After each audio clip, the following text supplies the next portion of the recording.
जो बेसल 3 का पिलर 1 है ना, उसके तहत आपको मिनिमम कैपिटल रिक्वायरमेंट रहती है और उसमें टीयर 1 में CET1 यानी कि कॉमन इक्विटी टीयर 1 को आपको मेंटेन करना पड़ता है। As per the BCBS is 4.5% और इंडियन रेगुलेटर के हिसाब से 5.5% है, लेकिन आपको इसके अलावा भी CET1 को मेंटेन करना पड़ता है for the triple CB purposes. अब ये ट्रिपल CB क्या है? This is counter cyclical capital buffer, यानी कि जब क्रेडिट ग्रोथ एक्सेस में हो जाती है ना, वो अपने आप में ही एक इनबिल्ट रिस्क बन जाता है इकोनॉमी में, और उसको कवर करने के लिए बैंक के रेजिलियंस को बढ़ाने के लिए ट्रिपल CB को CET1 कैपिटल की फॉर्म में मेंटेन करना पड़ता है।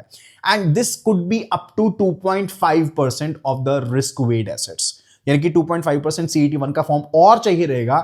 मिनिमम 5.5 तो चाहिए इंडिया में CET1 का, लेकिन इसके अलावा 2.5 और चाहिए रहेगा अगर ट्रिपल CB लागू हो जाता है तो। हालांकि इंडिया में अभी चल नहीं रहा, पर देखो जो इंटरनेशनली एक्टिव बैंक हैं, जिनका एक ग्लोबली सिस्टमैटिकली इंपॉर्टेंट बैंक्स हैं, उनके लिए डेफिनेटली ट्रिपल CB को मेंटेन करना पड़ेगा। देखो इंडिया में जो ट्रिपल CB का फ्रेमवर्क है वो RBI लेकर के आया था 2015 में, और इंडिया में फ्रेमवर्क यूज करता है क्रेडिट टू GDP रेशियो, यानी कि actual credit to GDP ratio का इस्तेमाल किया जाता है, जिसके बेस पर ट्रिपल CB ट्रिगर होगा।